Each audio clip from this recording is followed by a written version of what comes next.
26 janvier, Exode chapitre 2, verset 11 en chapitre 3, verset 22. Le temps passe. Lorsque Moïse fut devenu adulte, il alla rendre visite à ses frères des races et évidemment discoururent qu'on leur imposait.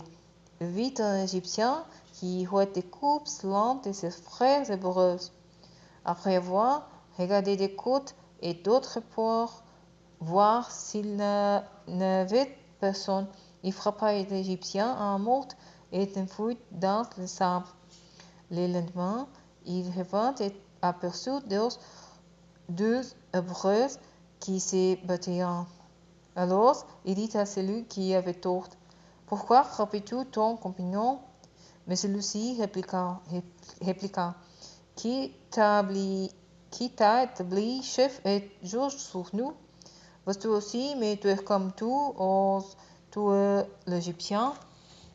Alors Moïse prit peur.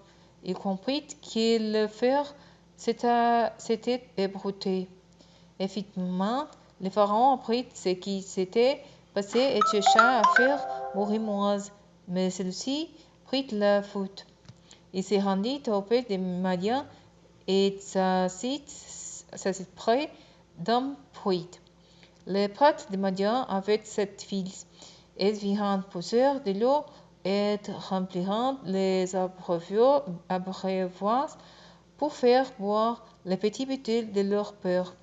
Mais des bergers survirent et se mirent à les chasser.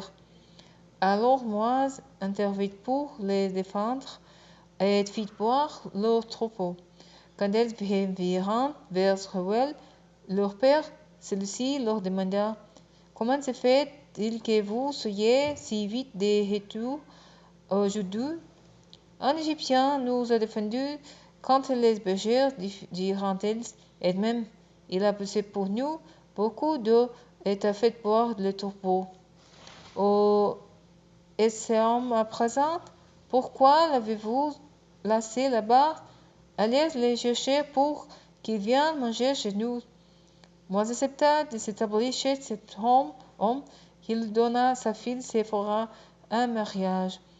Elle lui donna un fils qu'il appela Jason. Émigré en ces lieux, car, dit-il, je suis un émigré dans une terre étrangère.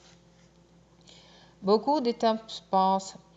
Le pharaon d'Égypte mourut, et les Israélites gémissant et criant encore sous les poids de l'esclavage. Et leur appel parvint jusqu'à Dieu. Dieu entendit leur plainte et tint compte de son lien avec Abraham, avec Isaac et avec Jacob. Il vit les Israélites et prit leur situation en considération. Moïse faisait paraître les brebis de son beau-père Jéthro, près de Madian. Il mena son troupeau au-delà du désert et parvint jusqu'à Horeb, la montagne de Dieu. L'ange de l'Éternel lui apparut dans une flamme au milieu d'un buisson. Moïse aperçut un buisson qui était tout embrassé et qui, pourtant, ne se consumait pas. Il se dit alors, je vais faire un détour pour aller regarder ces phénomènes extraordinaires et voir pourquoi les buissons ne se consument pas. L'Éternel vit que Moïse faisait un détour pour aller voir, et il l'appela du milieu du buisson. Moïse, Moïse. Je suis là, répondit Moïse. Dieu lui dit, n'approche pas ici, ôte tes sandales, car le lieu où tu te tiens est un lieu saint. Puis il ajouta, je suis le Dieu de tes ancêtres, le Dieu d'Abraham, le Dieu d'Isaac, le Dieu de Jacob. Alors Moïse se couvrit le visage car il craignait de regarder Dieu. L'Éternel reprit, j'ai vu la détresse de mon peuple en Égypte et j'ai entendu les cris qu'ils font pour ses oppresseurs. Oui, je sais ce qu'ils souffrent. C'est pourquoi je suis descendu pour les délivrer des Égyptiens, pour les faire sortir d'Égypte et de les conduire vers un bon et vaste pays, un pays ruisselant de lait et de miel. Celui qu'habitent les Cananéens, les Hittites, les Amoréens, les Phéréziens, les Héviens et les Jébusiens. À présent, les cris des Israélites sont parvenus jusqu'à moi, et j'ai vu à quel point les Égyptiens les oppriment. Va donc maintenant, j'ai t'envoyé vers les pharaons pour que tu fasses sortir d'Égypte des Israélites, mon peuple. Moi, dit Dieu, qui suis-je, moi, pour aller trouver les pharaons et pour faire sortir les Israélites d'Égypte? Sachez que je serai avec toi, lui répondit Dieu. Et voici les signes auxquels on reconnaîtra que c'est moi qui t'ai envoyé. Quand tu auras fait sortir le peuple hors d'Égypte, vous m'adorerez sur cette montagne-ci. Moi, reprit, j'irai donc trouver les Israélites et je leur dirai, le Dieu de vos ancêtres m'a envoyé vers vous. Mais s'ils me demandent, quel est son nom, que leur répondrai-je?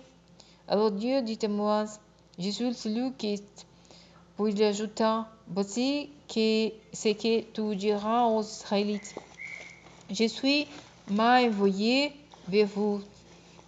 Puis tu leur diras, l'Éternel, le Dieu de vos ancêtres, le Dieu d'Abraham, d'Isaac et de Jacob, m'a envoyé vers vous. C'est le mon nom pour l'éternité, et c'est sous ce nom que l'on se souviendra de moi pour tout le temps. Va donc réunir les responsables d'Israël et dis-leur, l'Éternel, le Dieu de vos ancêtres, le Dieu d'Abraham, d'Isaac, de Jacob, m'est apparu et m'a dit, j'ai résolu d'intervenir en votre faveur au regard du traitement qu'on vous inflige en Égypte. Aussi, j'ai décidé de vous faire sortir d'Égypte, où vous étiez employés à la pression, pour vous conduire dans le pays des Cananéens, des Hittites, des Amoréens, des Phéréziens, des Héviens et des Jébusiens, dans un pays ruisselant de lait et de miel. Les responsables d'Israël t'écouteront, et tu iras trouver le Pharaon avec eux pour lui dire, l'Éternel, le Dieu des Hébreux, est venu nous trouver. Maintenant, veut donc nous accorder la permission de faire 3 journées de marche dans le désert pour aller offrir un sacrifice éternel de Dieu. Moi, je sais que le Pharaon ne vous permettra pas de partir s'il n'y est pas contraint avec puissance. C'est pourquoi interviendrai et je frapperai Égypte de toutes sortes de prodiges que j'accomplirai au milieu d'elle. Après cela, il vous renverra. Je ferai gagner à ce peuple la faveur des Égyptiens, de sorte qu'à votre départ, vous ne vous en irez pas les mains vides. Chaque femme demandera à sa voisine et à celle qui habite chez elle des ustensiles d'argent et d'or ainsi que des vêtements. Vous les donnerez à apporter à vos fils et vos fils. Ainsi vous dépouillerez les Égyptiens.